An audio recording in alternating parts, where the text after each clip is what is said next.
Assalamualaikum warahmatullahi wabarakatuh.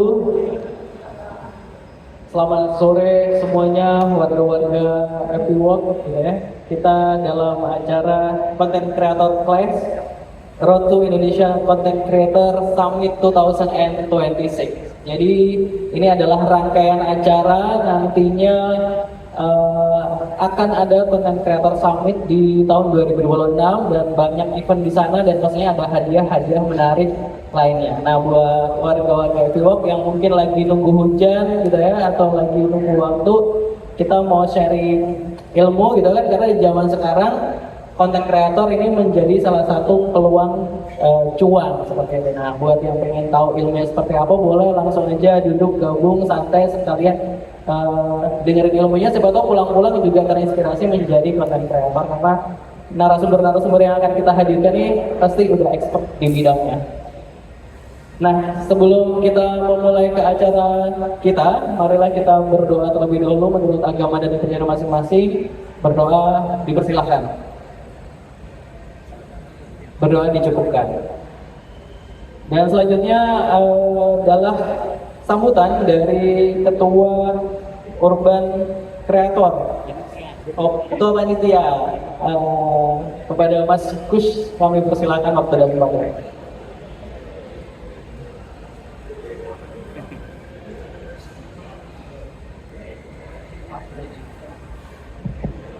Bismillah, Assalamualaikum warahmatullahi wabarakatuh. Selamat malam, salam sejahtera untuk kita semua. Pertama, saya ingin mengucapkan terima kasih kepada para pembicara yang sudah hadir. Ada Kak Rizky, halo Kak Rizky, apa kabar? Kak Fajri, Kak Akbar, halo. Kak Tasya, halo. Terima kasih sudah hadir pada acara hari ini. Dan buat para pengunjung, silahkan merapat bagi yang minat untuk ikuti acara ini. Pertama, saya ingin menyampaikan bahwa ini adalah merupakan acara kedua kali yang kita lakukan, selenggarakan di Epicentrum Group ini. Sebelumnya kita gelar acara serupa berupa sharing session talk show dengan tema etika konten di ruang publik, itu pada November tahun lalu ya. Nah, kali ini kita lakukan selenggarakan acara serupa meskipun dengan tema yang berbeda. Nah, yang kedua, ini adalah semacam upaya bagi Urban Creator Community untuk membangun iklim positif, iklim yang kondusif di tengah industri kreatif yang terus menantang kita semua untuk terus berkreasi, membuat konten-konten yang berkualitas dan bermutu. Lalu kita juga menyelenggarakan berbagai macam kegiatan, salah satunya adalah pameran foto, terus penerbitan buku-buku foto, lalu juga kita menyelenggarakan ya sharing session seperti ini. Juga seringkali kita juga melakukan hunting bareng atau konten bareng di tempat-tempat yang menjadi ikonik atau tempat favorit buat para content creator. Nah, ini adalah merupakan rangkaian acara yang pada ujungnya nanti adalah menjadi puncak dari kegiatan kita semua adalah Indonesia Content Creator Summit 2026. Nah, ini ICCS ini adalah kegiatan tahunan yang kelima kalau nggak salah ya, yang kita gelar sudah kelima kali untuk tahun ini. Pertama kali kita gelar itu di tahun 2019 di Ancol waktu itu. Nah, waktu itu kita menghadirkan berbagai macam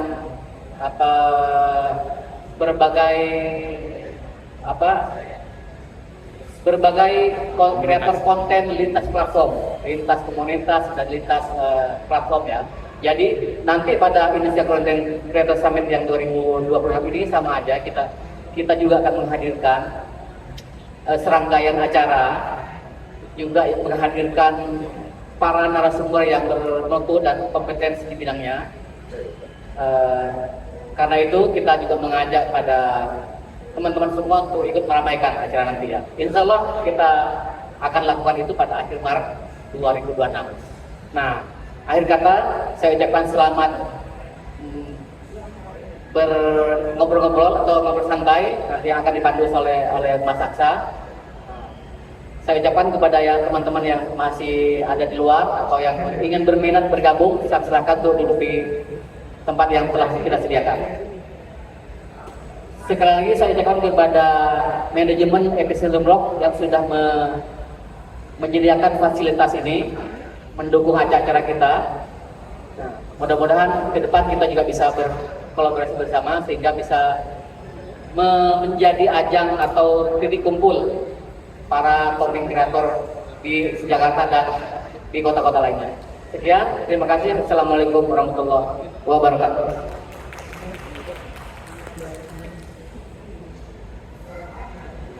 Ya, terima kasih Mas Gus atas sambutannya gitu kan. Nah ini kita ucapkan terima kasih buat Everywalk yang udah support kita untuk acara petang hari ini.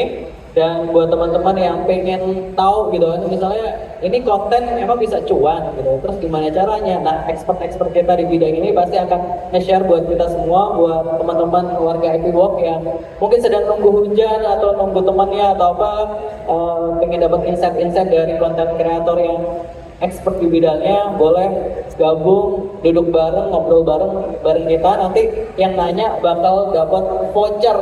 Wah, potong di akhir bulan ini lumayan ya buat potongan harganya. Oke, tanpa perlu berlama-lama lagi, kita langsung aja panggilin narasumber-narasumber kita pada hari ini. Yang pertama ada Industrial Content Creator, ada Bang Rifki dengan IG RFKJW. Kepadanya, silakan Bang Rifki. Selanjutnya ada ini Industrial Content Creator tuh kayak duitnya gede banget ya Bang. Nanti kita spill gitu. Selanjutnya ada narasumber kita, ada travel blogger, ada Kak Tasya Amini @tasya.ca. Ca atau Ca. Wah, travel blogger ini kayaknya gimana sih caranya traveling tapi nggak keluar duit malah dapat duit gitu ya. Nah, Kak Tasya nanti mungkin bisa spill tips and triknya. Selanjutnya ada runners vlogger gitu ya, ada Muhammad Akbar @Braden Akbar 10. Lari sambil konten gitu. Nggak takut HP-nya kecopetan apa ya? Gitu ya. Silakan. Di mana nih?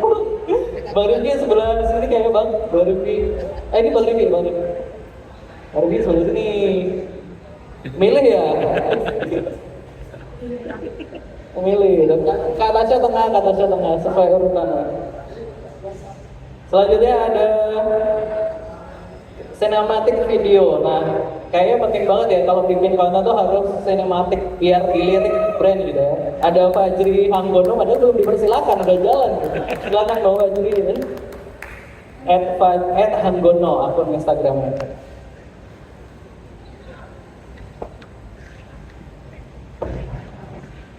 Oke, selamat sore kakak-kakak. Selamat malam semua. Iya. Udah jam 7. Malam ya, kan sore. Gantian nanti ya mic-nya ya. Oke, ini udah expert di bidangnya buat teman-teman warga Everywalk yang pengen dengerin gimana cari cuan dengan konten. Nah, ini kakak-kakak ini akan share bareng kita semua, boleh duduk bareng di sini, gitu kan? Karena 2026 katanya tetap harus cuan, gitu kan? Jadi maka kita hadirkan narasumber kita. Kita mulai dari mana dulu ya? Oke. Bang Rifki dulu kayaknya Bang. Yang Amin Pak. Ini kan spesifik banget nih, spesialis banget tentang industrial content, Bang Rifki. Ini kenapa nyemplung di industrial content? Emang suka di hal-hal seperti itu? Atau nggak sengaja aja gitu, tiba-tiba masuk di industrial content? Oke. Dari mana jawabnya? Jadi pertama nggak sengaja karena memang basicnya bukan lulusan seni, bukan, tapi lulusan ekonomi gitu ya. Terus yang kedua suka karena suka melihat besi-besi kalau lagi bangun construction gitu ya, lagi bangun jembatan, lagi bangun gedung, lagi bangun MRT, atau itu suka lihat sisi-sisi yang kira-kira menarik buat di capture gitu. Terus kayak misalnya ada orang lagi benerin eskalator tuh tadi tuh atau apa, itu pasti ada sisi-sisi humanis yang bisa di capture, bagaimana dia bisa bercerita. Oh dari situ ya Bang ya? Ya, terus juga kebetulan memang sebelumnya ada di pekerjaan yang berhubungan langsung sama pekerjaan-pekerjaan construction, terus onshore offshore di migas. Jadi makin jadi deh gitu. Oke, kan berarti ini kliennya atau kontennya ini berkaitan dengan pertambangan, perminyakan. Waduh, itu kan kalau kita dengar kata tambang kan kayaknya luar biasa ya. Nah, itu tuh emang akhirnya bisa dapat klien ke sana emang dari konten Bang Rivi ini pamer ya istilahnya, pamer kan kita mempersonalkan branding itu di Instagramnya misalnya kayak gitu kan, bahwa gue bisa nih ambil konten di pertambangan, perminyakan dan lain sebagainya, atau koneksi dulu seperti apa? Nah, pertama itu ngamennya nggak langsung masuk nominal sekian ratus juta, dibayar nasi bungkus. Langsung di spill ya pendapat.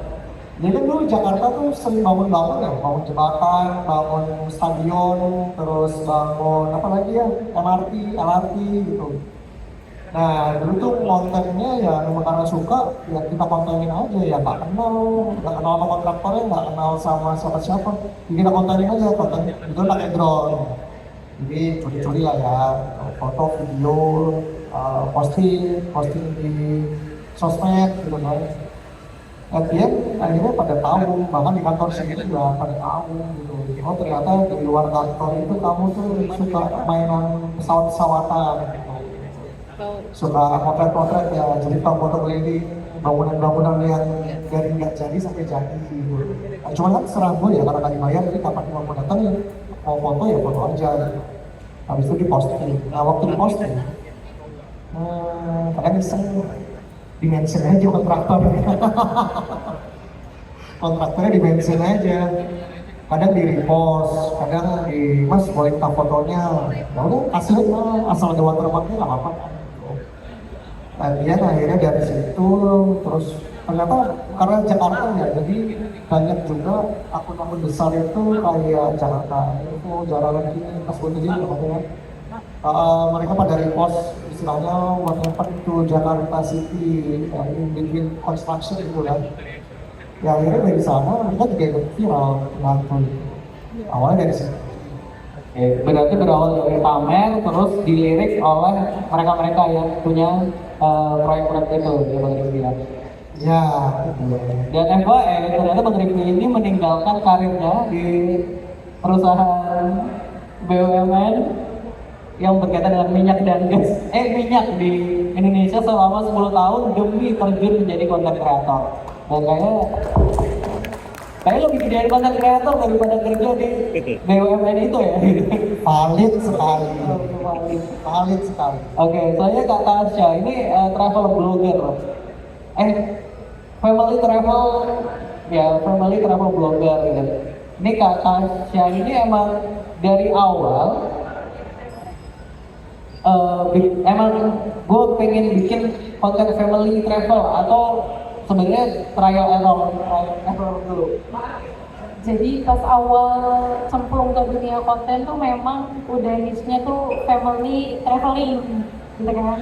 Jadi kan namanya udah punya anak ya, pasti ada waktu-waktu tertentu ketika nanti ngajak staycation lah, terus ngajak ke tempat wisata lah.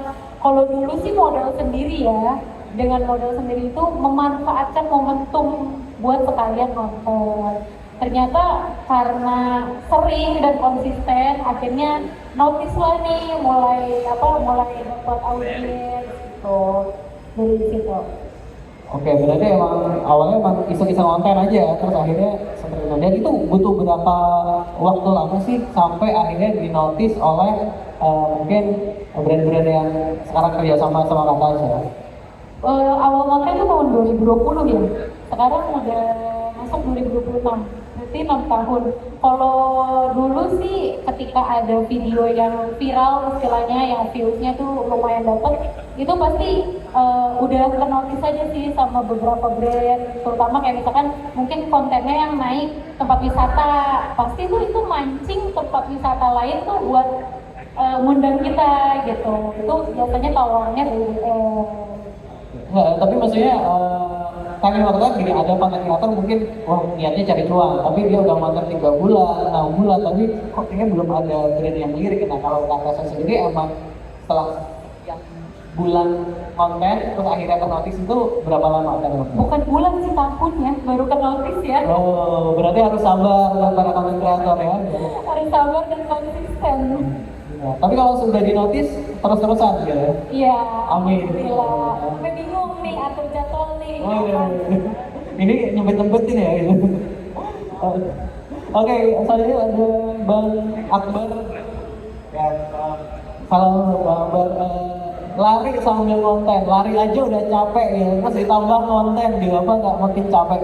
Ini emang dari awal gue pengen lari jadi runner sekalian konten, atau gue emang mau jadi konten creator, gimana ya? Jadi konten creator lari gitu.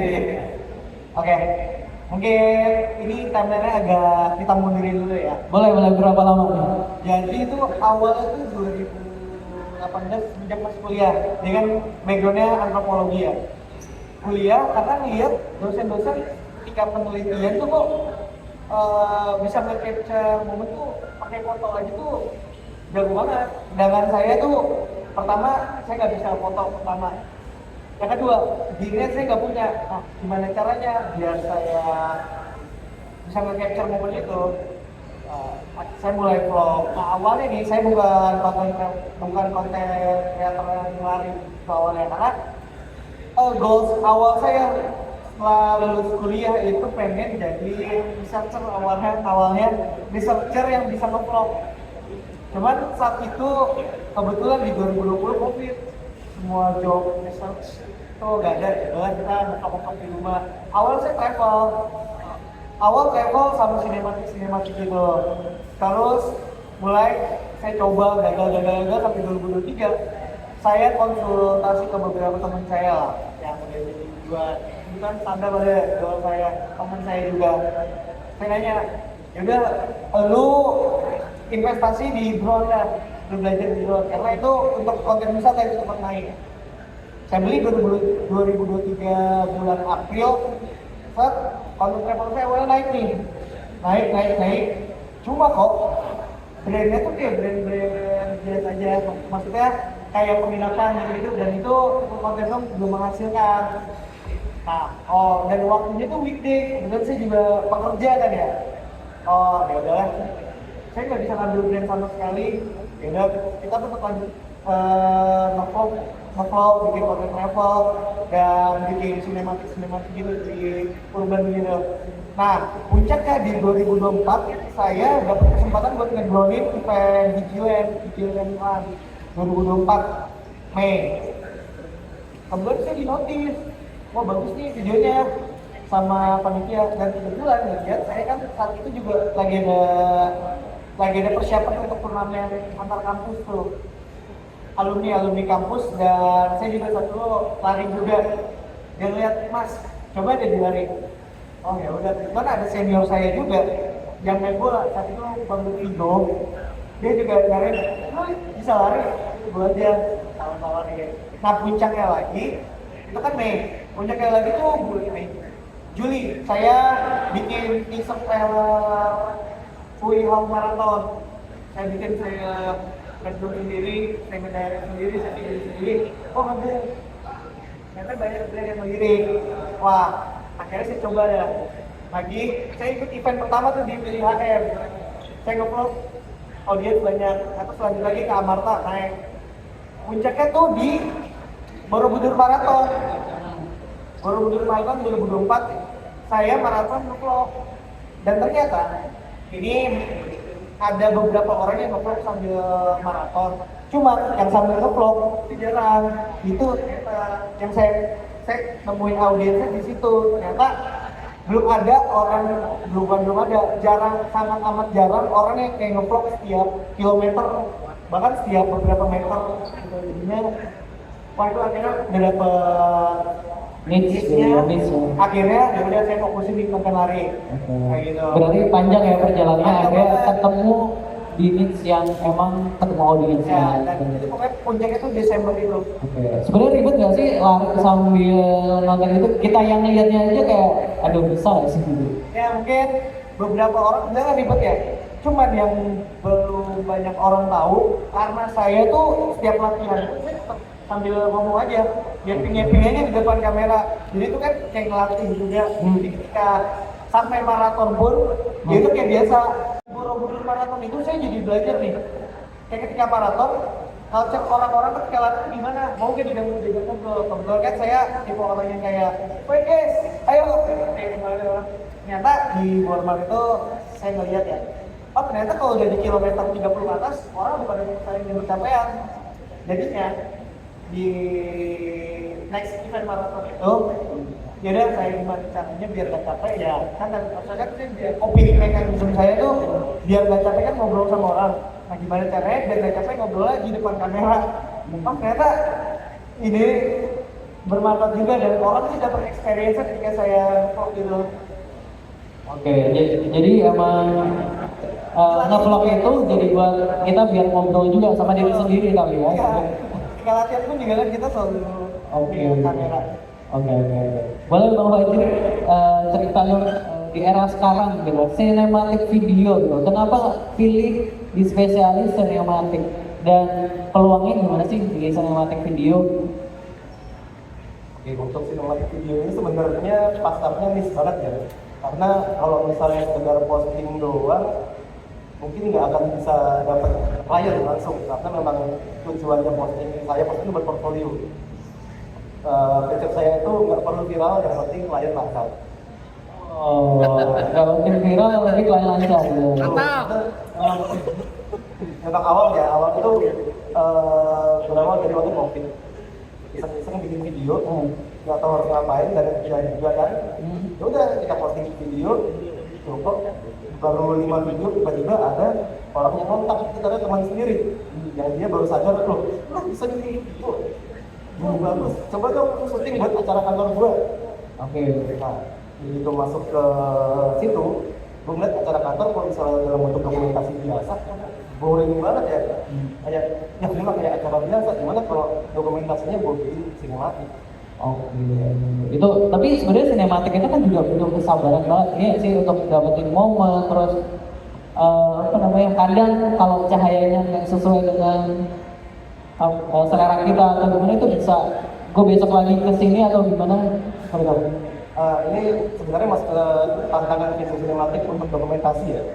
Harus bisa manfaatin apa yang ada di sana gitu. Jadi pada akhirnya ketika ngedit nggak bisa langsung, oh dari awal gue mau gini.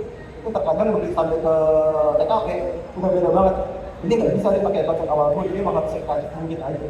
Oke, jadi storytellingnya, storyline dari ketika di TKP sebenarnya. Sebagian besar begitu. Oh, Kita di TKP baru storyline, baru kepikiran tentang mau dibikin apa, lalu mau gimana. Oke. Bang Rifki, ini kan industrial, oil and gas, perminyakan, pertambangan, duitnya tentu nggak main-main. Terus untuk masuk ke sana, apakah alatnya juga nggak main-main atau gue boleh nggak sih ngonten ya pertambangan cuma pakai handphone doang misalnya seperti itu? Gimana? Spill equipmentnya, budgetnya gitu, boleh Bang Rifki? Sebelum gua jawab, gua mau nyapa teman gua, halo Iwan. Itu dia klien gua, coy. Oh, Klien gua. habis ini tanda tangan lagi. Amin loh kan? Biar cepat cair. Oh iya. Butuh sinematik pak. Nah, kan malah pada jualan. Saya punya followers banyak pak. Enggak, waktu itu ikut Hansul Marso juga ya. Oh, harus maksa. Nah, ini dari mana ya jawabnya ya? Apa tadi? Iya, butuh alat yang proper dan alatnya mahal nggak sih seperti itu? Mahal sih relatif ya. Mahal itu relatif. Relatif itu dalam arti kalau cost-nya besar, revenue-nya kecil, jadinya mahal. Tapi kalau cost-nya kecil, revenue margin-nya tinggi, jadinya murah dong. Jadi supaya demand aja versus aja, cost versus revenue aja, omset. Jadi kalau dibilang mahal, ya tergantung nilai proyeknya berapa. Cuman yang kemarin, yang selama ini dikerjain, kalau bawa satu koper jet itu, anggap aja itu satu inovasi Zenix. Oh, pulang lewat mana Bang?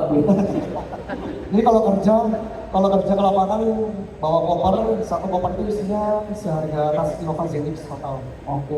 Belum yang dipakai di badannya. Itu nambah berapa lagi tuh? Hah? Nambah berapa lagi? Yang nempel di badan itu satu NMAX. Hah, satu? Motor NMAX. Oh, satu. Wow, lumayan ya? Lumayan banget.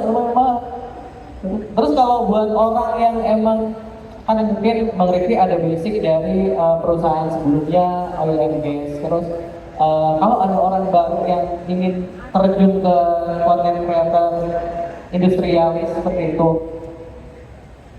perlu ada kelas khusus atau pelatihan atau sebenarnya semua orang bisa nyemplung aja gitu? Nah, ini sebenarnya ceritaku ini banyak ditolong sama Tuhan, Bang. Benar. Oh ya boleh.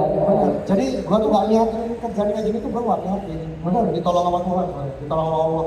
Jadi proses dulu kuliah, kerja di sini, terus kerja di situ. Terus kan gak ada background, jadi sebenarnya pekerjaan kantor itu tentang ekonomis. Nah, ekonomis tuh menghitung resiko satu bisnis proses di fasilitas migas itu seperti apa gitu. Dari mulai cost, budget, sampai revenue nanti berapa buat negara. Nah, sebenarnya ada kaitannya, cuma memang karena suka konten. Jadi setiap kali kerja, visit ke lapangan itu pasti selalu bawa gear. Kalau kita latihan, motret, yang minuan ya. Terus bawa drone, karena orang sendiri kan, karyawan sendiri, jadi drone izinnya ya orang sendiri dulu. Banyak, terus dari situ masuk. Jadi gini, kalau orang awam mau masuk ke sana, pelajari dulu bisnisnya, bisnis prosesnya, operasionalnya dipelajari dulu. Kalau konten masalah teknik, semua orang bisa belajar di YouTube, semua orang bisa belajar di Google. Tapi mempelajari satu bisnis proses teknis yang memang spesifik sekali, yang dia masuk ke dalam hazardous area, itu memang perlu pemahaman. Kalau bisa belajar. Jadi apa yang mau kita datangi itu bisa untuk menyelamatkan diri kita sendiri, karena memang high risk ya, di sana high risk. Even kita nggak boleh bawa handphone masuk ke dalam ini, handphone ditinggal di luar, jam tangan ditinggal, jadi masuk dia cuma bawa alat seadanya aja. Ya seresiko itulah, seresiko itu, dan itu bisa dipelajari. Setelah dipelajari, gimana cara ngikutin projectnya, sebenarnya balik lagi ditolong sama Allah sih sebenarnya. Dulu ada di sini ya udah. Ya, akhirnya jalan rezeki. Benar, jadi kita itu mempersiapkan diri ya, sebelum bertemu kesempatan itu mempersiapkan diri dulu. Begitu ketemu sama kesempatannya, ada momentumnya, jangan lupa berdoa, gas. Betul, setuju tuh. Setelah berkarya ya, akhirnya ketemu jalannya.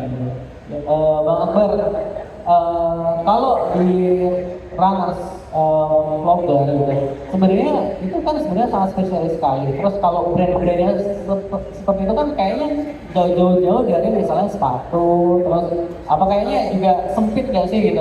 Itu selama ini kerjasama sama brand seperti apa dan emang sebenarnya bisa lebih luas atau gimana?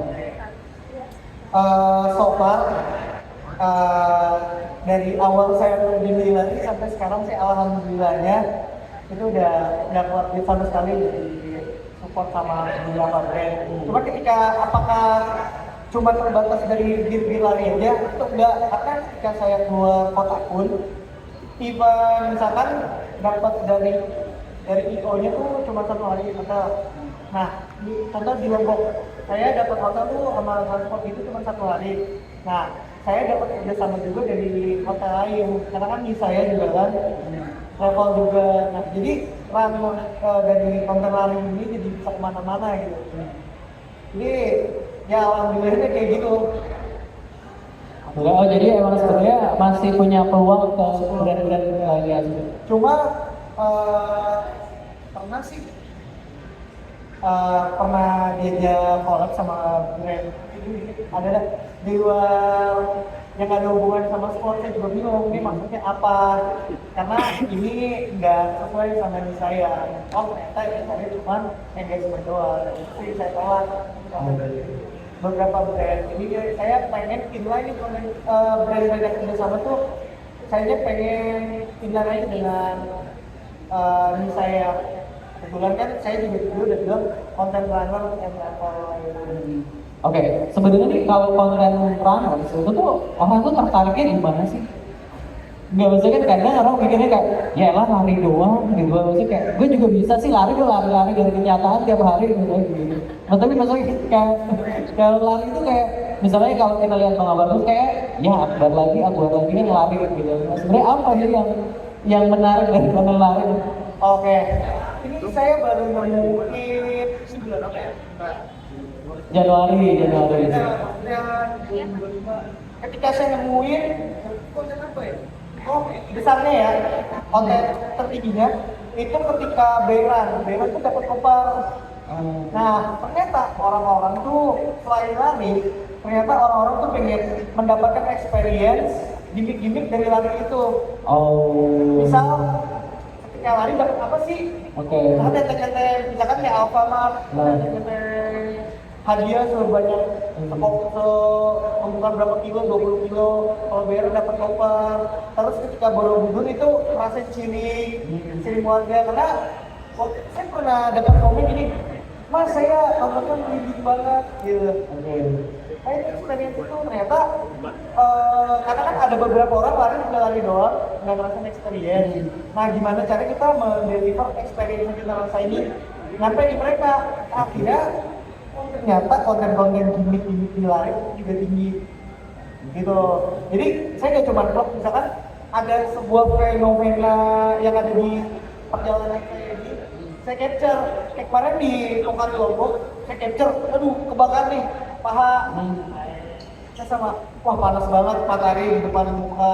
Orang-orang, oh gila panasnya sampai sini loh. Oh, berarti nyari dramanya gitu ya? Iya. Oh, harus pinter drama dong berarti. Bukan harus pinter drama, harus pinter meng-capture ketika kita lari.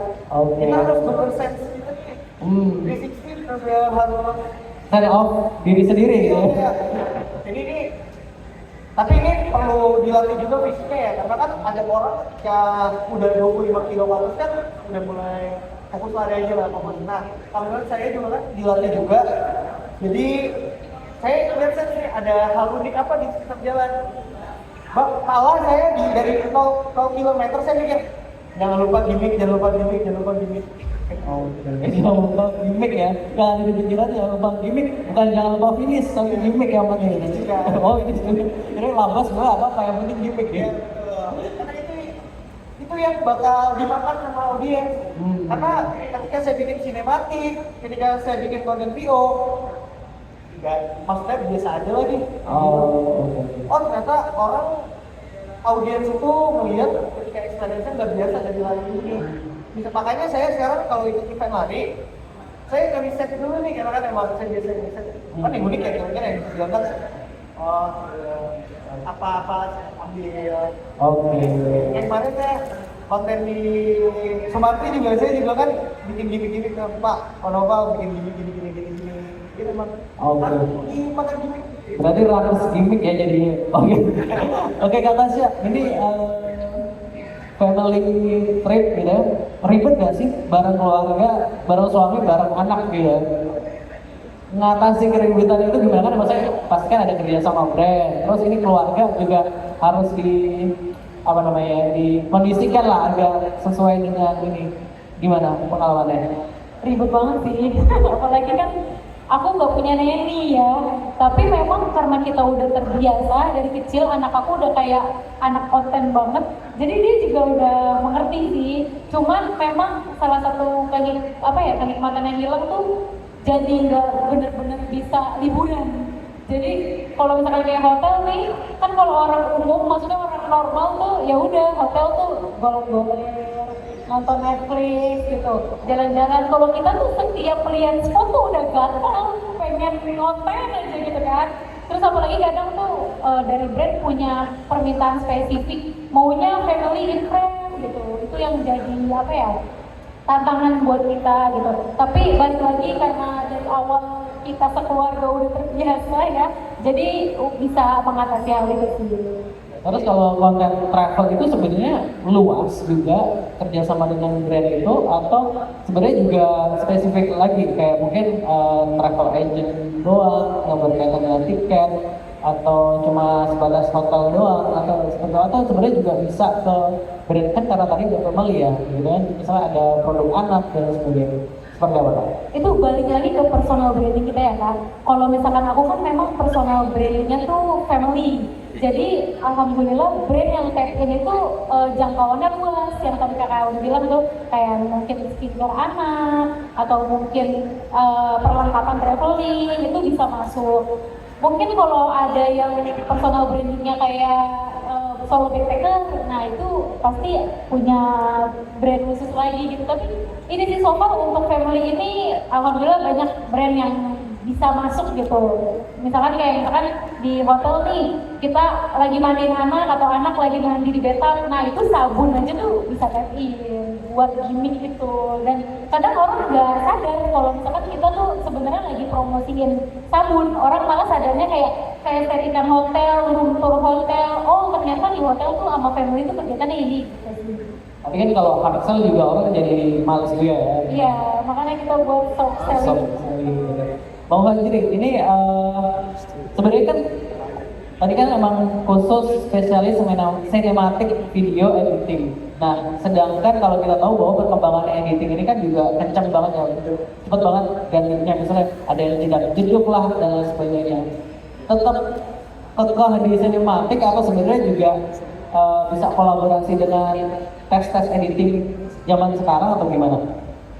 Oke, ini pertanyaan yang sebenarnya banyak banget yang nanya, apakah gampangnya mau ikut tren atau tetap sinematik ya? Ya buat saya tren itu pada akhirnya cuma jadi bungkus. Soalnya kalau kita ngikutin tren, menerus kita nggak punya ciri khas. Dengan sinematik itu pada akhirnya kita harus bikin ciri khas kita sendiri, sehingga orang yang lihat video kita langsung lihat, oh ini bikinan si A, si B, seperti yang kita lihat film, ada videografinya, kita lihat sinematografinya, oh ini pasti bikinan film A, apa sutradara A, sutradara B. Nah itu yang harusnya dibentuk jadi personal branding. Jadi kalau bikin tren pada akhirnya cuma dengan viralitas doang. Seperti tadi nggak perlu viral, yang penting klien lancar. Oke, terus gimana terkait dengan tantangan hook gitu ya, untuk mempertahankan ini? Mungkin ada orang yang agak bosan nonton video sinematik, dan memang karena sekarang kayak orang tinggal swipe gitu, kayak cuma sedetik swipe. Nah itu gimana untuk biar menjaga agar orang-orang ini mau nonton videonya sampai akhir? Oke, video sinematik itu sebenarnya mungkin kami orang-orang yang bekerja di bidang ini menganggap kami ini sebagai visual storyteller. Artinya kekuatan utama kita itu di storytelling videonya. Kalau misalnya cuma sekedar beauty shot aja, ini orang bosan. Tapi orang bakalan nonton terus ketika ada hal yang relate dengan dirinya. Misalnya saya nonton di jalan. Mungkin kalau misalnya saya cuma ambil footage bis lewat atau mungkin orang itu doang, itu orang bakal bosan kan. Nah, gimana kalau kita bikin cerita pulang?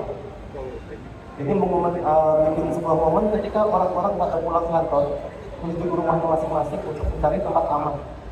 Itu orang-orang ngeliat banget itu pasti. Dan kebetulan saya ada satu video itu dan alhamdulillah kok viral, padahal nggak pengen viral. Gak pengen viral tapi jadinya viral. Karena relate bentuknya. Iya, tapi emang biasanya gitu sih. Kayak kita berharap viral malah nggak viral gitu. Kan? Ini semua. Ini pertanyaan buat semuanya, dijawab boleh satu-satu.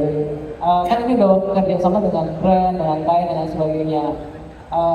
Klien apa sih yang paling menyenangkan di bidangnya masing-masing? Terus klien seperti apa sih yang paling ini kok ribet banget ya? Boleh di skill ya. Dan baru gimana?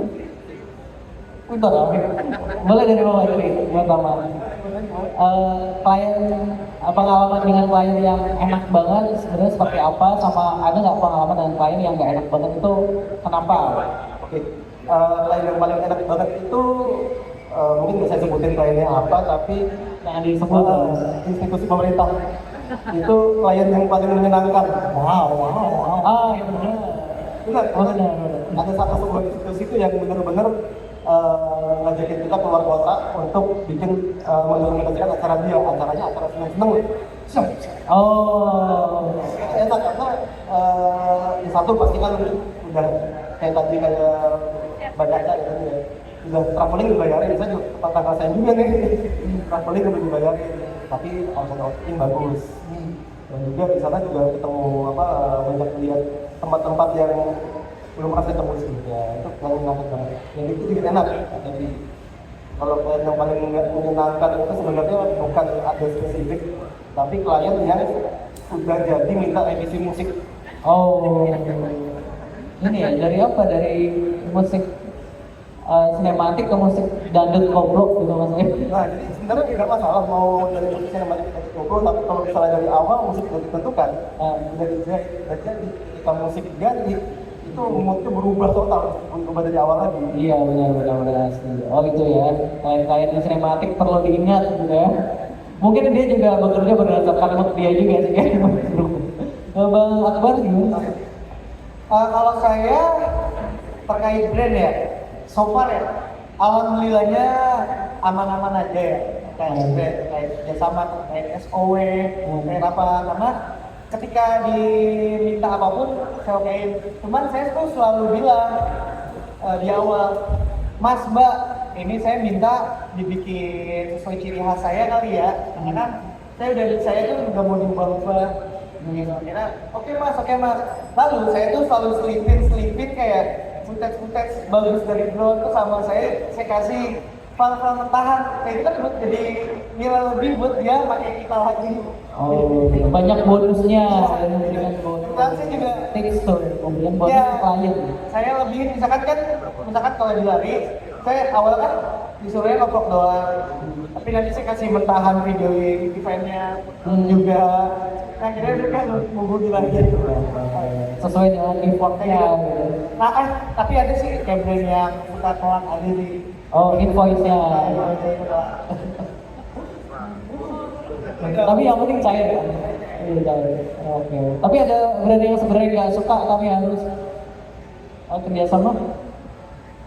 Nggak ada sih. Oh, nggak ada. Yang penting Sebenarnya ada, cuman saya nggak ambil. Oh, tetap nggak diambil. Oke, berarti tetap idealis lah ya. Kalau nggak suka nggak? Kak Tasya? Kalau aku sendiri ya, menurut aku yang klien yang paling top markotop itu yang menyerahkan atau mempercayakan kita sepenuhnya. Jadi briefnya tuh nggak hard sell.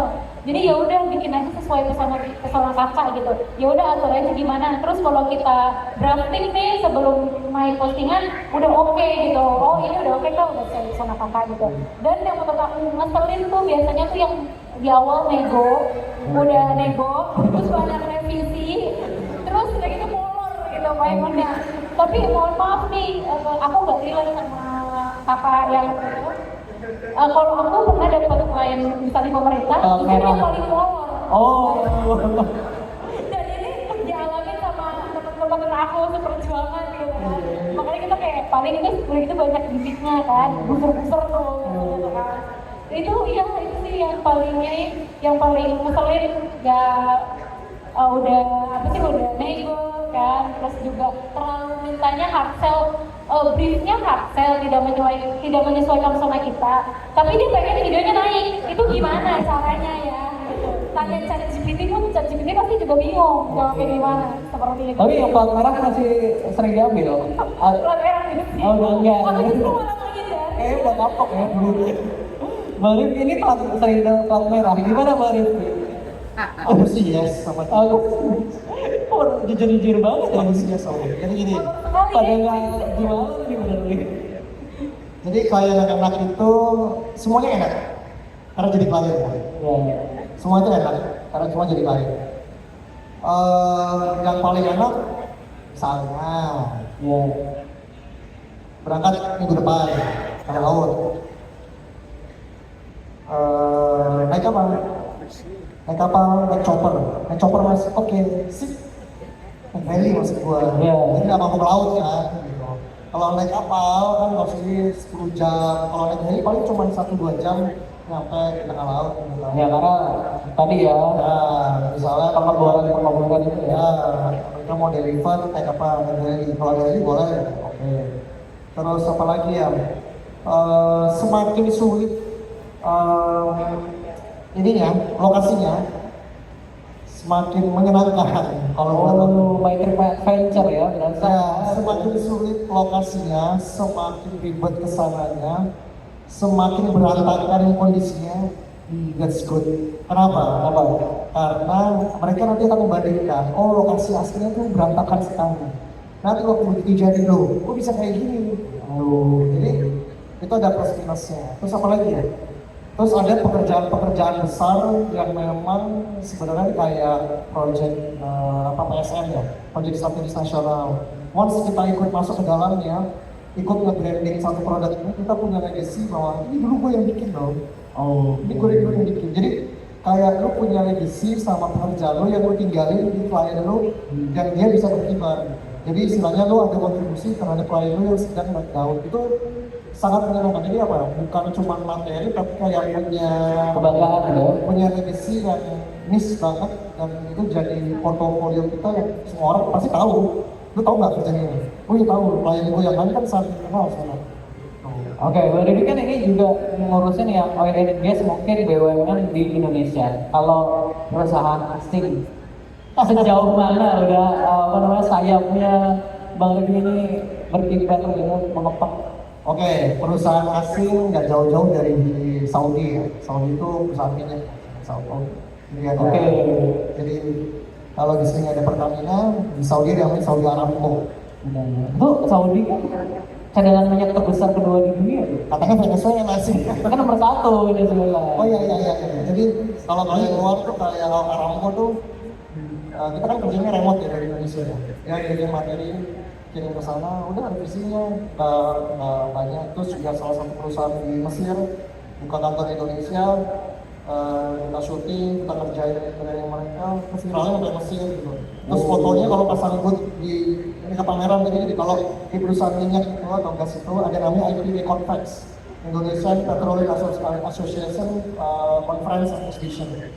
Nah itu fotoku dipajang segede-gede gaban depan. Oh itu rasanya, walaupun nggak segede itu harganya, cuman punya Di notice lah ya. istilahnya ya mereka mungkin dari sekian banyak materi bisa sampai ke sana, kita turun seperti itu.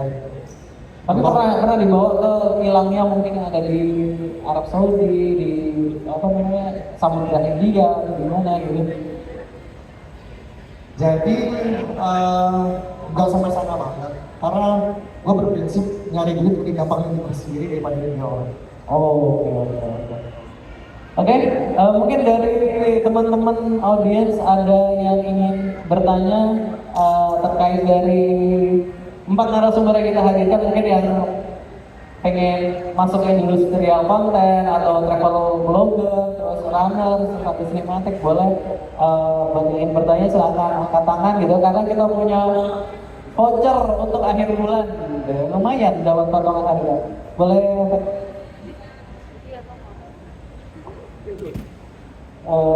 namanya siapa dan dari mana? Gimana dulu nih? Hah? Yang mana itu? Bapak itu dulu. Saya berdiri mau duduk. Berdiri boleh Pak. Baik, terima kasih. Saya nama Zain. Zain kasih. Ya, kebetulan hari ini saya lagi ada di Solaria. Oke. Saya sempat lewat dan saya tanya istri saya ini acara apa. Saya terangkan saya tertarik lah untuk hadir dan paling tidak ada hal penting yang bermanfaat buat saya. Betul. Jadi memang saya tidak ikutin dari awal, cuman saya bisa menerima poin-poin penting ya. Tapi yang menjadi catatan yang mau saya ajukan sebagai pertanyaan terkait dengan saya belum tahu namanya Mas siapa yang paling ujung? Fajri. Ini Pak Fadri tadi ngomong ya, dengan PD-nya nggak butuh viral. Oke. Tapi yang penting kliennya lancar. Betul. Nah ini sesuatu yang penting harus kita gali ini. Karena dia harus menjelaskan dan bisa diterima.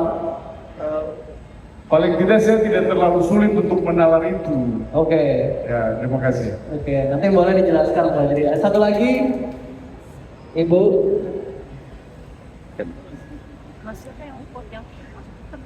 Fajri. Ke siapapun, Oh, boleh itu namanya dari Rifki. mana? Topi Saya Rifki. Ambar dari Jakarta Selatan, Pak Idris. Anjir. Ya, saya mau tanya sama Mas Fajri. Mas Fajri. Bukan Rifki. Rifki. Oh, mau ikut minyak ya, Bu ya? Minyak. Bukan. Saya mau nanya sama Mas Rifki. Di daerah pedalaman, saya syuting di daerah pedalaman mana yang pernah dilakukan oleh Mas Rifki? Mas Rifki. Mas Rifki. Hmm. Itu aja. Oke, yang paling dalam di mana ya? Terima kasih. Oke. Boleh itu dua dulu, boleh dijawab Bang Fajri terlebih dahulu, nanti dilanjutkan Bang Rifki. Mas Zain, terima kasih banyak sudah bertanya. Oke, jadi teman nggak perlu viral, yang penting lancar. Jadi sosial media kan yang namanya viralitas itu ditentukan oleh algoritma. Dimana ketika algoritma itu berjalan, otomatis kita harus mengikuti tren. Nah, sedangkan ikut tren terus, kita bakal kehilangan kasus kita nih. Sekarang kita juga geduk nih. Yang tadinya saya sinematik, akhirnya saya berubah kan, tren juga geduk. Yang tadinya saya harus konsisten, akhirnya mengikuti apa yang diinginkan oleh netizen. Nah, mungkin tujuannya ke gimana kok bisa orang bisa notice karya kita, karena kan nggak viral. Nah, viral itu bonus. Jadi ketika dapat viralnya, alhamdulillah. Tapi kalau enggak, itu portfolio yang akan saya posting di sosial media konsisten. Karena ketika kita konsisten, pasti ada yang notice, walaupun nggak banyak. Tapi setidaknya notice orang yang notice, orang yang benar-benar nyari konten sinematik. Gitu. Karena seperti saya tadi bilang, nggak semua orang perlu konten sinematik. Mungkin semua orang banyak yang ingin konten viral, tapi kan yang perlu konten sinematik itu mungkin kayak korporat atau instansi. Mereka bakal dari sosial media pakai sinematik lah, cari research-nya. Nah, mudah-mudahan dari situ kita keluar nih. Dari situ Pak. Yang penting repeat ordernya ya Bang. Ordernya Pak, nah, saya boleh nanggepin? Boleh tambahin aja. Mas Zen, saya izin menambahkan dari Mas Fajri ini. Oke, mungkin Mas Fajri, maaf banget, saya kurang setuju. Kebetulan saya juga kan konten saya awal juga sinematik. Cuma karena kita tuh di sosial media itu sebenarnya tuh butuh apa ya? Butuh exposure dan mengikuti zaman. Kebetulan saya melakukan sinematik, melakukan gimmick dan foto untuk fotografi gitu dan jadi model juga. Dan saya menggabungkan itu Mas Zen, sorry. Ya, jadi ketika bilang jangan nyari viral dan fokus di apa tadi? Nah, brand lancar. Itu benar. Kebetulan saya juga saat ini diminta beberapa brand. Lu tuh jangan terus-terusan gimmick, tapi terus bangun identity. Lu nggak apa-apa nyari viral, tapi lu ada identity lu. Nah, ini yang saya lakukan saat ini. Misalkan ketika event, saya ada foto-foto bagusnya lah ibaratnya untuk memamerkan ke brand-brand kayak photoshootnya, kemudian ada pagi nih bawa yang sering nonton bareng saya juga. Itu ada foto. Jadi saya nanti setiap event itu ada 3 konten. Satu konten yang guilty-nya, ibaratnya kayak sinematik atau foto-foto yang bagus. Yang pertama, yang kedua gimmick tentunya untuk mencari exposure. Yang ketiga, saya konten ini mix antara collab dengan beberapa influencer atau dengan brand atau dengan penyelenggara. Jadi 3, saya tetap menerapkan ini. Tapi salah satu penting syarat pentingnya saya harus ada identity saya di sini dari menjalankan 3. Nah, ketika Mas Fajri bilang viral itu nggak boleh, itu saya nggak setuju. Tapi kalau dibilang mencari identity, saya sangat setuju kayak gitu. Makanya saya harus menjalankan semuanya. tapi dengan identitas saya jangan sampai hilang. Jadi tergantung sudut pandangnya masing-masing ya Pak. Jadi mungkin ada yang emang ngejar viral, gue harus viral, tapi ada yang penting konten gue diupload, invoice jalan terus gitu. Jadi tergantung sudut pandang. Mungkin kalau ada yang berat, oh gue gak viral, oh nggak apa-apa, yang penting proyek-proyek yang lain jalan. Boleh Bang Rifki vouchernya bagi Alhamdulillah, aku Iya, voucher buat akhir bulan ya Pak, lumayan ya. Tahu kayak gini Mas, ini saya menggabungkan konten hook gimmick dengan sinematik. Ini waktu itu di mana ya? Di Telaga Sarangan. Aduh, mana cara? Enggak. Lihat aja nanti di Indrea Branden Akbar ya. Iya. Branden Akbar Di Solo. itu banyak ada Telaga Sarangan. Terus saya bikin gimmick kayak ini padahal setelah itu sinematik. Yuk pakai bola gitu. Oke. Terima kasih Bang Rifki, boleh menjawab pertanyaan Ibu dari siapa tadi? Ibu Ambar dari AMJ, Motor Jakarta. Ibu Ambar, karena ibu nanya itu Mana yang paling jauh? Oh, kayak udah pegel ya? gue pegel dulu sebenarnya. Jadi Ibu Ambar, Ambar ini salah satu nama blog di OSES sana, namanya pada oleh di OSES, namanya blog Ambar. Itu ngebor di sana. Jadi pernah di sana juga. Jadi nama blognya itu nama-nama cewek. Ada Cinta, ada Widuri, ada Ambar, ada ya masih ada lagi. Kenapa? Biar kangen istrinya di rumah ya? Paling apa tadi paling jauh ya? Paling jauh, paling menantang. Jadi gampang aja sebenarnya. Cari daerah yang paling banyak minyak, pasti saya ada di situ. Pernah ada di situ? Pernah ada di situ. Contohnya kayak di Pekanbaru ya. Tahu sendiri ya Pekanbaru ada apa di sana. Terus di Sumsel, Jambi, terus Balikpapan. Nah, kalau Balikpapan yang kemarin direstuin tuh sama Pak Presiden. Terus ada Kendari, Gorontalo itu ada. Itu untuk industri migas. Kalau tengah laut dari sini itu sekitar 7 jam naik kapal. Daerahnya Lampung atas lagi, tapi di tengah laut. Terus mana lagi ya? Itu untuk industri migas. Ada lagi untuk industri yang lain. Pernah bangun tidur itu adanya di Jogja, makan siangnya di Padang, wow, sorenya ada di Samarinda, besok paginya saya bangunnya di Ternate. Oh, naik PJ ya? Pernah ada di industri itu. Industri itu saya pernah. Jadi bangun pagi sarapan makan udang, makan siangnya nasi Padang, masak di Padang, makan sorenya di Samarinda itu apa? Makanan ini ya. Terus pagi-paginya udah ada di Ternate di Maluku Utara. Samarinda uli. Hah? Uli. Oh iya. Uli itu bukan makanan sih. Aku. Terus pernah juga paginya di mana, siang di mana, sore di mana, malam di mana, besok pagi di mana lagi itu pernah. Tapi industri yang berbeda ya, industri yang berbeda. Pesawatnya juga bukan pesawat umum, jadi pesawatnya charter. Kira-kira itu jawabannya. Jadi kalau misalnya paling jauh di mana ya, kalau buat migas, Kendari, Medan, Pekanbaru, Balikpapan. Kalau Jawa tuh Laut Jawa, Jawa Timur, Jawa Tengah, itu ada sih.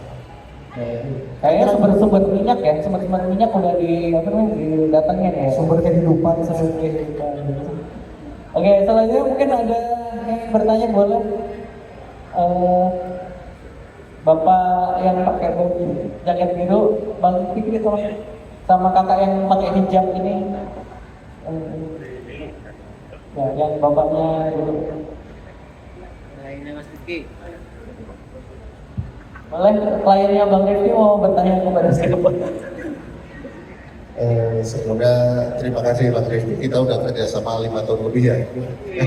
Wow, langsung saksi mata ya. 5 tahun lebih ini dengan catatan tadi kan yang ditanya hanya gear ya. Sempat ditanya harga gearnya ya. Oke. Sebenarnya itu nggak ada tambahan lain bahwa upgrade dirinya. Jadi timnya Mas Rifki itu kayak dia ambil project di laut, itu nggak hanya alat dan APD-nya, tapi dia sertifikasi dirinya BSS itu kan butuh. Nah itu timnya Mas Rifki lengkap. Dan itu kenapa kita sering kerjasama karena seperti itu. Jadi dia memang syaratnya banyak dan itu dipenuhi oleh Mas Rifki. Wow. Terus langsung testimoni. Oke, Pak, pertanyaannya boleh. mungkin satu lagi saya menanggapi Mas. Oke, boleh. Mas Fajri tadi menanggapi tentang identik hasil karya. Mungkin kalau kita 90-an, kita pernah lihat video klip itu, kalau saya nonton, oh ini Rizal Mantovani, oh ini punyanya Dimas Jaya Denitra.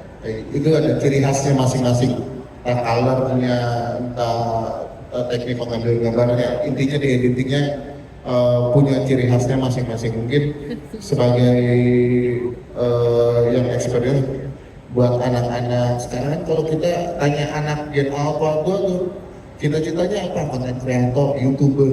Mungkin bisa dikasih tip-tip ke mereka.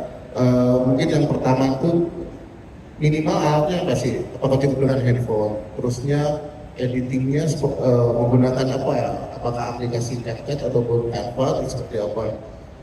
Terus itu aja sih tips-tipsnya buat anak-anak sekarang nih yang pada cita-cita konten kreator gitu Pak. Oke, nanti Kak Tasya ya yang ini family ini vlogger tips-tipsnya.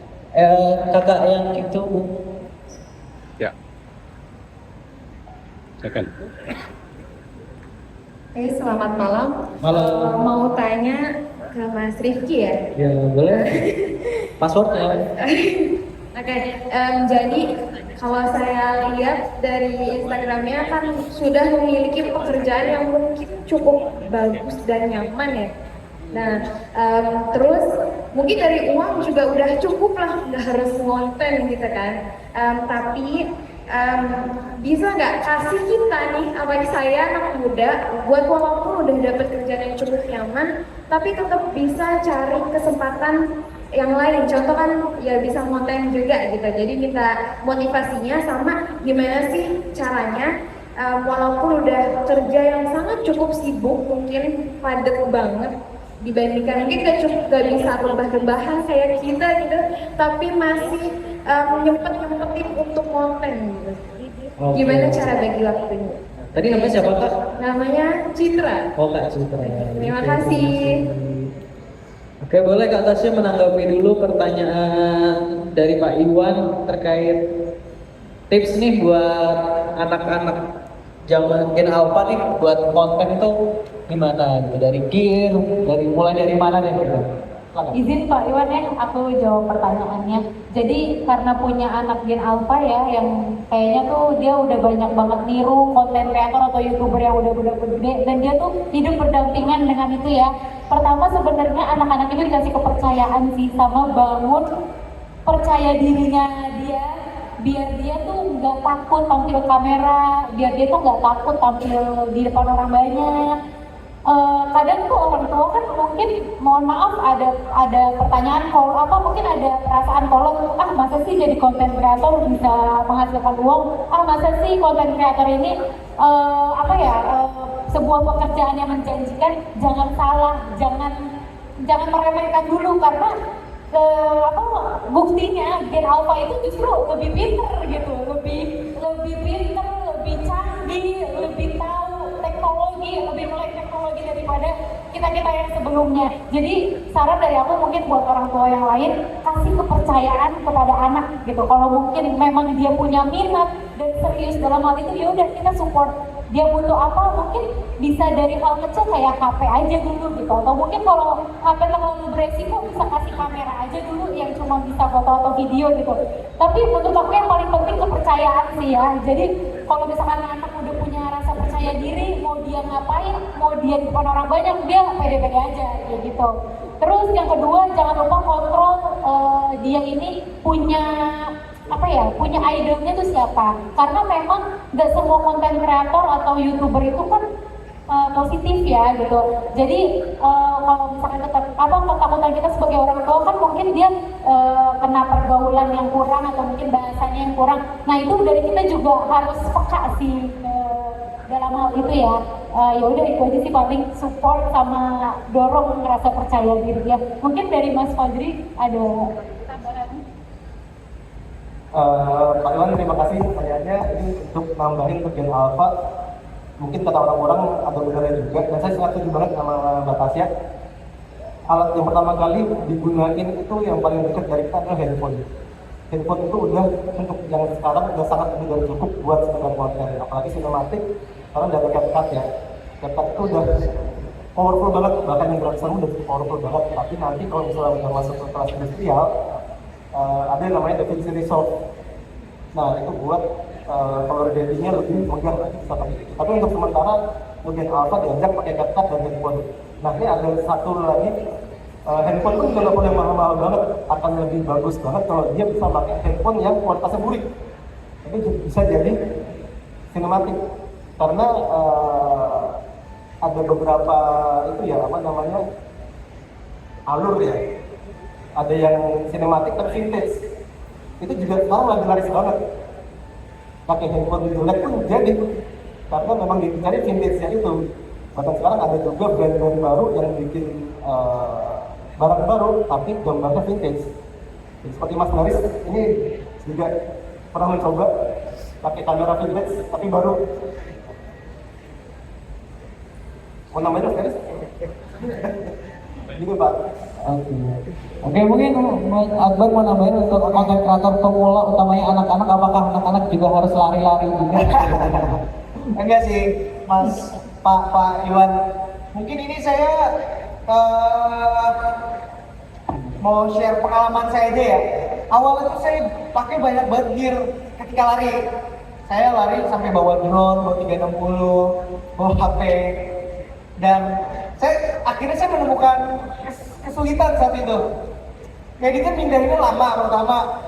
Dan ketika kita membuat konten itu, kita harus kejar-kejar sama influencer lain terkait waktu, cepet-cepetan ngupload. Pada akhirnya saya kerucutin lagi. Ya udahlah HP lah ya, biar cepat ngeditnya. Kayak gitu. Nah makanya nih, untuk pemula-pemula sih, kalau dari saya, cari gear yang bisa memudahkan kalian dalam mengedit atau mengambil video, foto seperti itu Pak. Kalau menurut saya sangat amat setuju dengan kata Tasya dan Mas Fajri, ya CapCut itu untuk saat ini benar powerful untuk kegiatan yang konten yang butuh cepat. Karena nih generasi sekarang tuh harus scroll dan kita juga harus produce video tuh harus cepat banget. Nah makanya untuk saat ini menurut saya untuk yang ingin memulai konten ya bisa pakai HP dan CapCut itu udah lumayan. Dan ketika ingin memproduce konten ya apa yang relate dengan sekitar kita kayak gitu. Oke, baik. Selanjutnya pertanyaan dari silakan vouchernya Bang Fikri. Dari Kak Ambar ini buat Bang Rifki. Gimana nih kita udah punya banyak duit tapi masih pengen cari duit lagi gitu. Wow. Baik. Gak nikmatin hidup dulu. Oke, boleh Bang Rifki untuk nambah cuan apa ya di sela-sela kesibukan. Oke, sebelumnya aku mau nanya dong Mbak Citra, sekarang kegiatannya apa?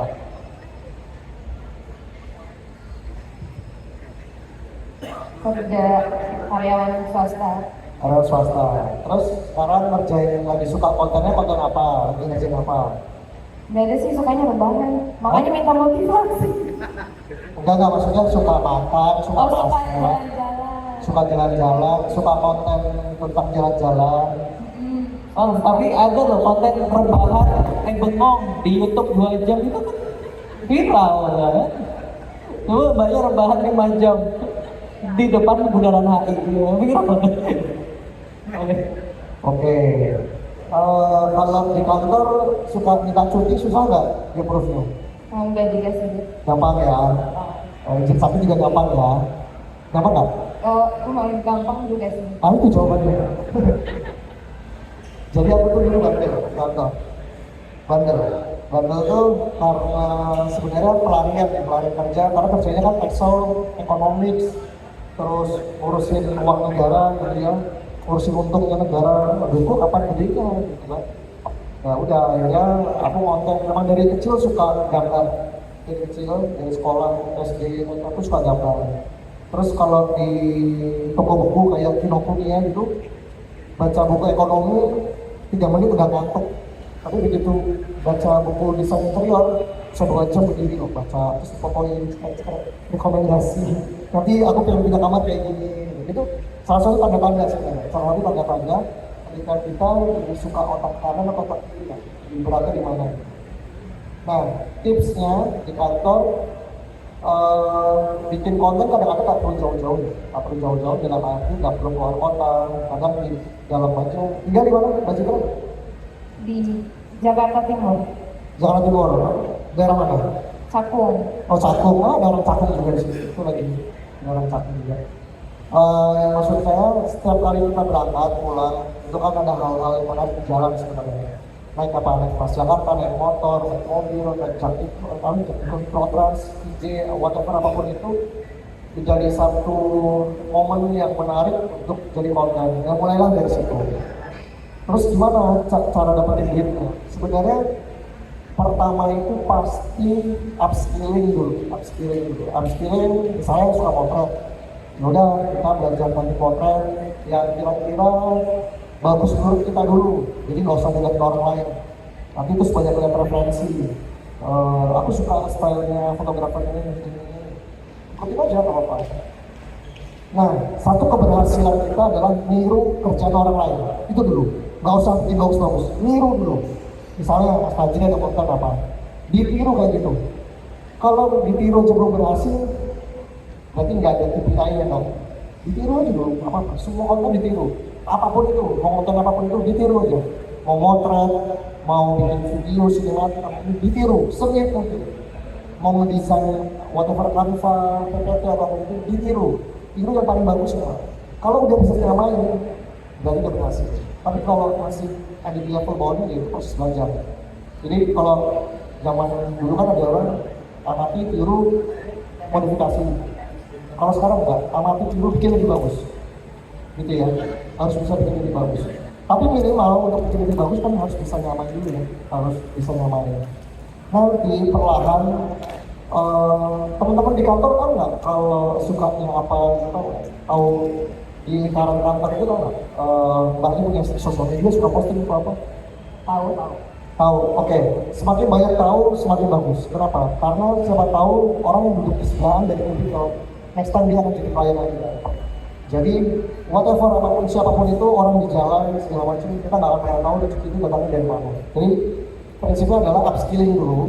Ketika kita udah siap, terus dapat yang namanya kesempatan itu bisa bertemu nggak sengaja atau kita bikin kesempatan. Caranya kita bikin kesempatan apa? Dari posting viral, akhirnya kita membuka kesempatan depan diri kita sendiri kan. Begitu momentumnya ada, kita udah siap, opportunity-nya ada, banyak-banyak berdoa. Jangan lupa satu lagi, kalau muslim hobi sedekah gitu aja. Semakin benar, ini rumus yang nggak masuk akal, tapi harus dipercayai, diyakini bahwa setiap kali kita dapat rezeki sedekah, insya Allah nanti apapun itu jalannya dari tanya di sangka-sangka akan dapat. Itu aja, Mbak Citra, terima kasih. Oke, terima kasih Bang Rifki. Vouchernya ini masih ada satu voucher lagi, ada yang mau bertanya? Pertanyaan terakhir dari audiens. Kalau nggak mau buat saya aja, lumayan namanya. Ada yang mau bertanya? Tidak ada? Oke. Kita hitung 5, 4, 3, 2, 1. Oke, nah ini pertanyaan terakhir. 2 pertanyaan terakhir buat expert kita gitu. Pertanyaan pertama buat semuanya dijawab singkat, padat, jelas. Invoice tertinggi dalam sebulan itu bisa dapat berapa? Kan tadi kan temanya cuan dari konten kreator spesialis, tentu kan bikin penasaran cuan berapa sih sampai ada yang ninggalin pekerjaannya. Oh disepil, nggak apa?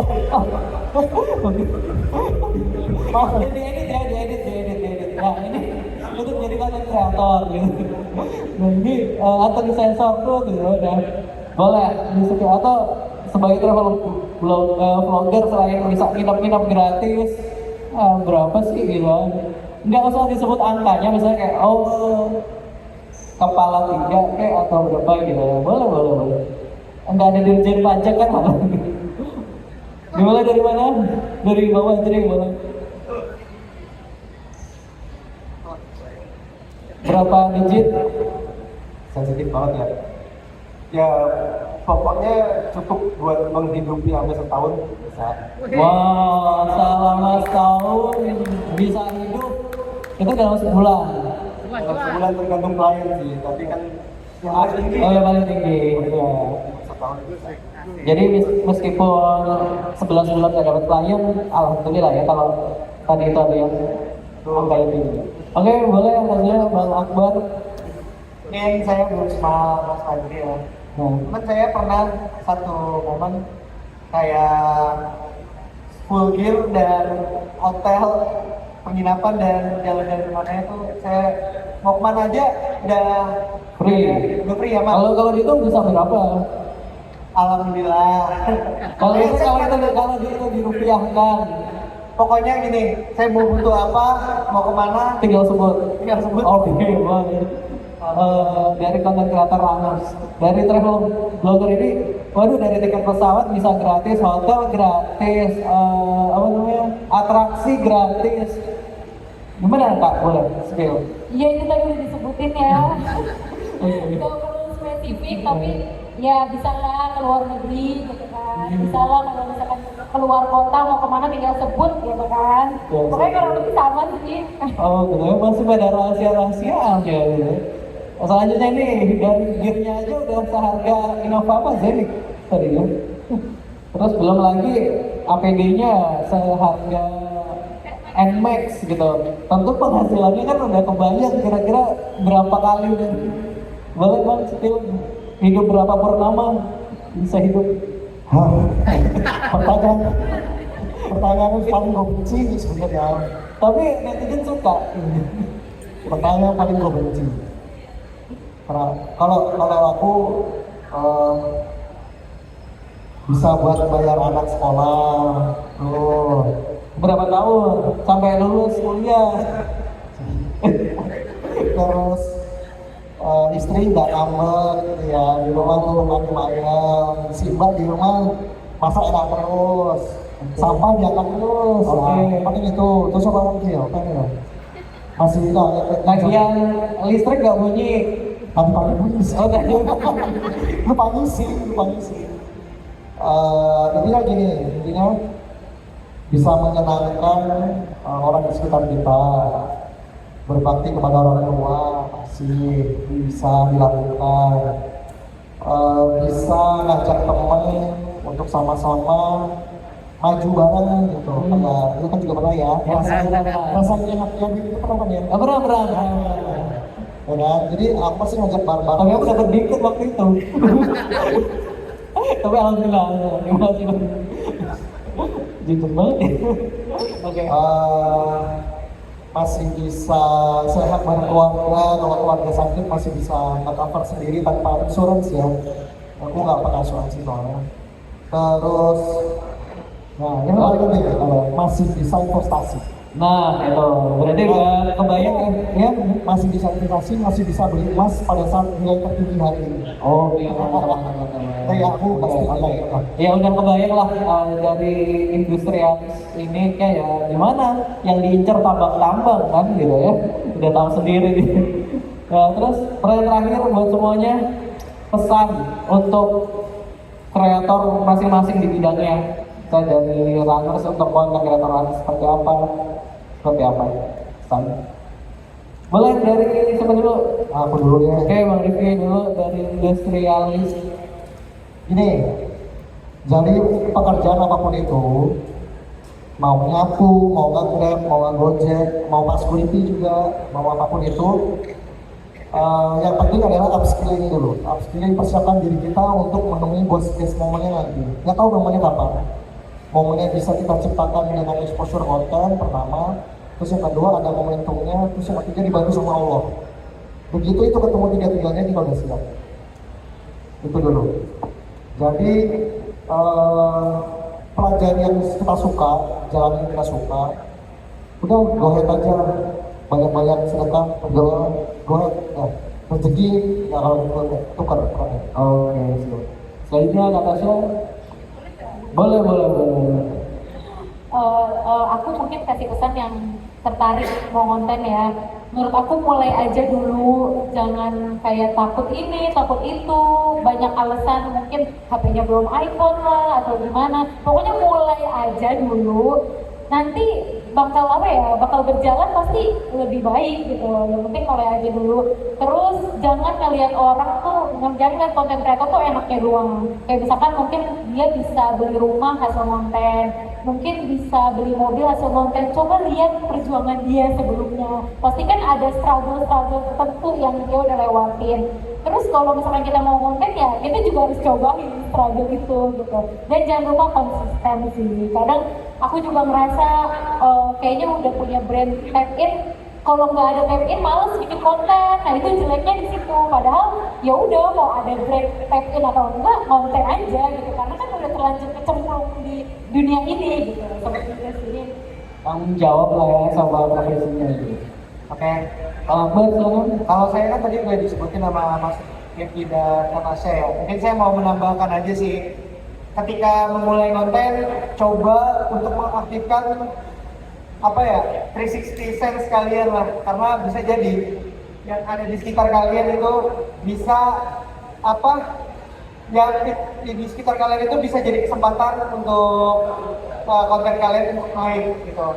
Dan yang kedua tuh perluas jaringan sih, karena saya juga nggak tahu ternyata senior saya tuh banyak banget klien juga gitu. Nah itu untuk menjaga relasi juga lah dengan sekitar kalian.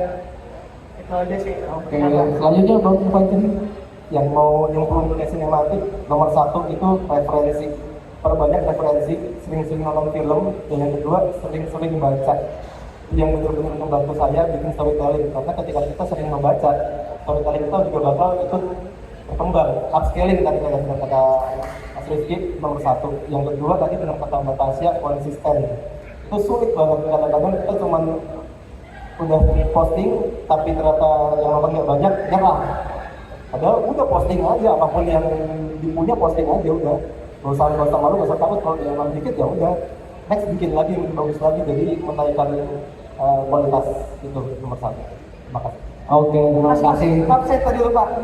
Kalau untuk terjun di ranah konten, usahakan kalian juga sehat karena kalian bakal diikutin sama orang yang nonton kayak gitu. Saya lupa.